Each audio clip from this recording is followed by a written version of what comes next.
One of the biggest fears in sales is hearing these words, I found cheaper somewhere else. And we are going to talk about this today.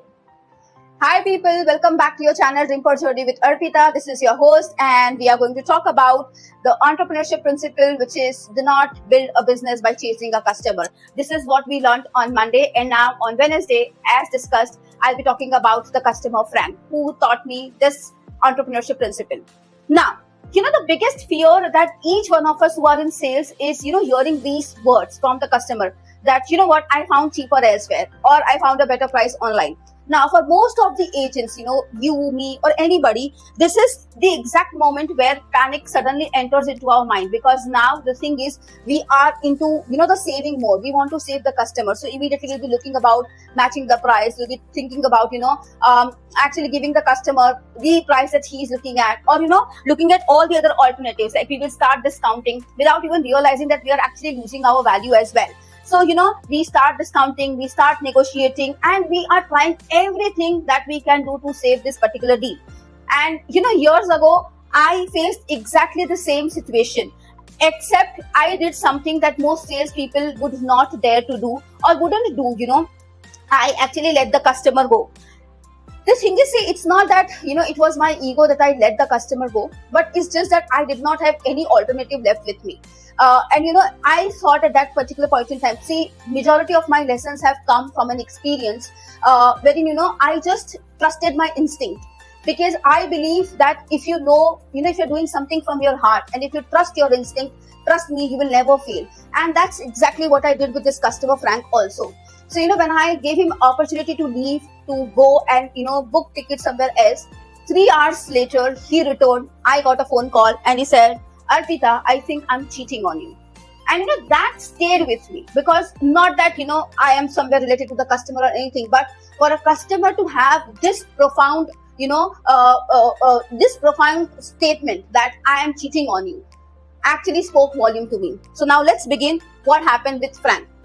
So Frank wasn't a new customer to me. Okay, he was my return customer. Now this is where the story gets interesting, because when you have a return customer coming to you and you are letting your return customer go, that itself speaks volume. So he had actually booked with me before, and what had happened was during his previous booking, because he was booking it, he was booking with me for the first time. So at that point in time, I had enough, room for the markup and everything. So I had kept enough air markup, and because I had enough air markup, now just to give you a brief, a background, I'm not generalizing everybody, but majority of the people who are traveling to India would generally avoid buying the travel insurance. Like, they do not want to have the travel insurance, because I'm sure everyone who's here, who is on live calls or who's actually dealing with bonus queues and everything, you will have, Indian customers specifically telling that, oh, I don't need insurance. We don't buy insurance. We are Indians. We are always prepared. We are always, insured and everything. So even with this customer, when he booked with me for the first time, when I pitched him about the travel insurance, he said, no, I do not want it, because I'm generally covered and everything. Now, this is where, what I do something different is I always have, enough markup that can cover the insurance. So I always tell the customer, well, in that case, I can always bundle up the insurance along with your airline ticket, so that, you are not paying me anything extra, but I'm giving you as a bundle offer along with the airline ticket.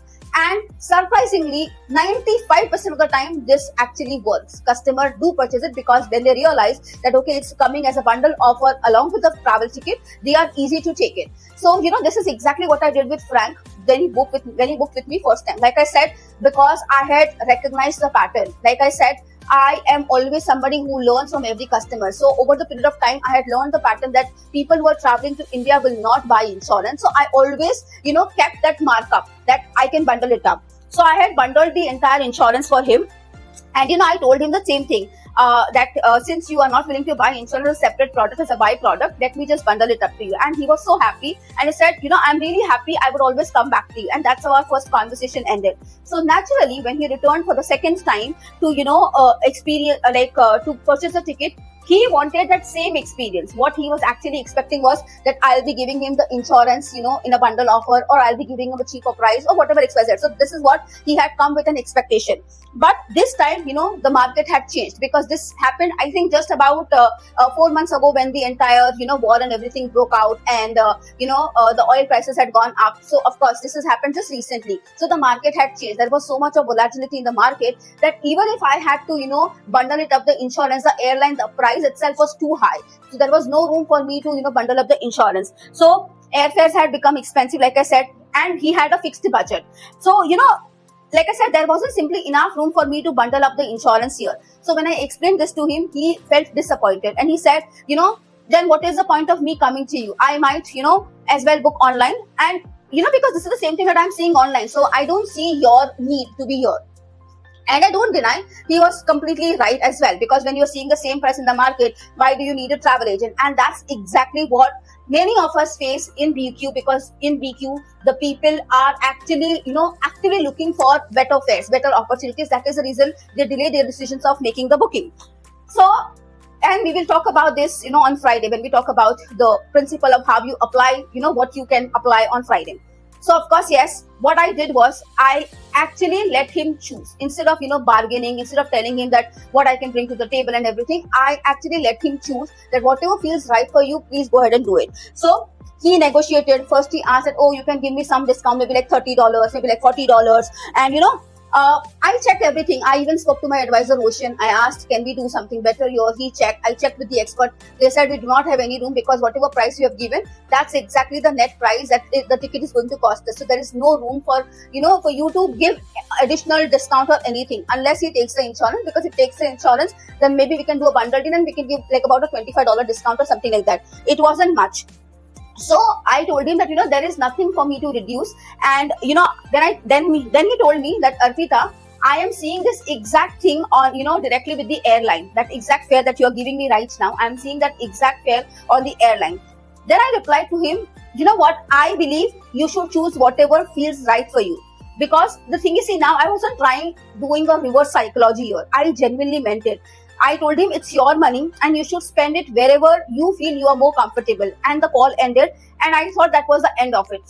It's a heavy heart, but sometimes you have to let the customer go, because no matter whatever you do, it's not going to work out. And there are certain times where no matter you try your best, but things doesn't end up. Then about 30 minutes later, he called again, and he told me that another travel consultant from ASAP Tickets was actually offering him an even lower fare. And then he shared me the screenshot also. It was about $25 lesser. And I told him, but I still cannot match it, and I actually couldn't. It's not that, because I was calculating, since there was no insurance, so the card processing fee and everything would be there. So I was like, there is no room for me to, actually match that. So once again, I encouraged him that you please choose whichever option he believed was the best for him. And the call ended again. And this time I was certain that I had lost this booking. Of course, yes, when the call ended, I did feel bad about it, because first, it's a return customer. Second, people who are working here, you all know that when it's a return customer, you earn, 2 times or 3 times more the commission of the live call customer. Next, because I couldn't treat him this time, maybe he would never return to me. So there were a lot of thoughts, after that call ended, that what I could have done different here. But when I checked everything, I had no other answer. So I was like, that's okay. And then I moved on, I went to my live calls and everything. And then there was an unexpected call again, like the unexpected return. And this time, 3 hours later, he called and he told me, like my phone rang, and I said, yes, Frank, how can I help you? He told me something that I will never forget. He said, Arpita, I feel like I'm cheating you. I was like, what? I was surprised, because, it's not like we have some relation that he's cheating on me. Then I told him, no, Frank, you're not cheating on me. Don't worry. You have every right to compare the prices. And if I were you, maybe I would have done the same thing. So it's okay, because right now, looking at the market condition and everything, every penny, we save is actually, going to help us in the long run. So he told me that, after that, he told me a statement that I'll always remember. He said, I know you could have lied to keep my business, but you didn't. If you are saying that this is your best price, I believe you. And that sentence meant more than the sale itself, because the trust had become more valuable than the discount. He told me, Arpita, when I first came to you, when you had the room, you actually gave me the bundle offer. But this time, genuinely, you might not have room, because why would you want to lose out on a customer? And if that time I could purchase with you because I was getting something as a freebie, and this time I'm not purchasing it with you because you cannot give it, that speaks more about me than about you. So, I value our business, I value our relationship, and I don't want to just go, around somewhere because I'm getting the same price. Because if anyway I'm going to pay the same price, why not pay to you? Why do the business with somebody else? At least here, I'll have that peace of mind that Arpita is there and Arpita will take care of it. And, then I asked him, what about the travel insurance? Because, right now, since like I said, this was during the war time. So the travel insurance was one of the important factors for any tickets that were booked, because the flights were, abandoned. A lot of Middle East routes were closed. So people who are stranded, they would have needed the travel insurance. So I told him, but the thing is, I cannot give you the travel insurance. And this time he genuinely wanted the travel insurance. And he said, I cannot travel without travel insurance. So I told him, let me just check with my advisor, Ocean. I went back to Ocean, and Ocean told me that what we can do is we can give you a $25 discount. And that's exactly what I told him. I said, if we are doing a bundle offer, I can, the maximum that I can do is $25. And then he asked me, Arpita, like really $25? I said, Frank, trust me, this is what I can do. I mean, if I had enough room, because you can understand the market and everything, I do not even have room. And this also I'm getting you as my employee discount. That's what I told him. And then he said, forget about it. If it's just about $25, I don't want that also.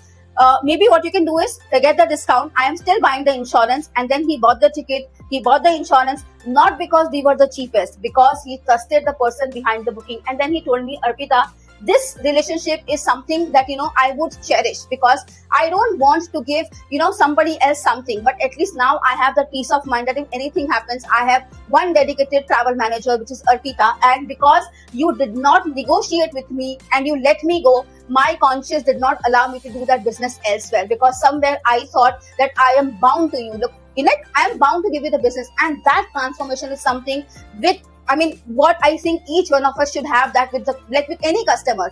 You should have that relationship with the customer. That customer has to think twice, maybe 4 times, maybe 5 times before booking the business with somebody else. Because if it's the same price, then the onus lies on you that why the customer chooses you over somebody else or over the online booking. And I think that day changed the way I look at the sales, because I stopped believing that every objection needed to be defeated. Sometimes customers don't need persuasion, but they need the honesty. And the moment I realized, the customers realize that you're not, trying to trap them, many of them stop looking for the exit.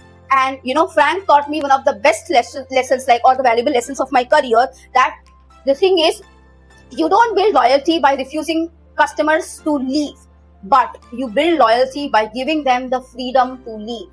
See, this is where the difference is. When you refuse a customer to leave, the customer feels trapped. But when you are allowing him to leave, that, okay, fine, you can go, I don't have anything better, that is the time they start questioning their own consciousness and knowing they will return if you have earned their trust. Sometimes the sale you stop chasing is the one that comes back on its own. And that's exactly what I did here. I allowed him to go because I knew if the trust was there, if he could value my business, then he will always come back. And that's what exactly happened. So people, when they often ask me, Arpita, what if the customer finds a cheaper price online?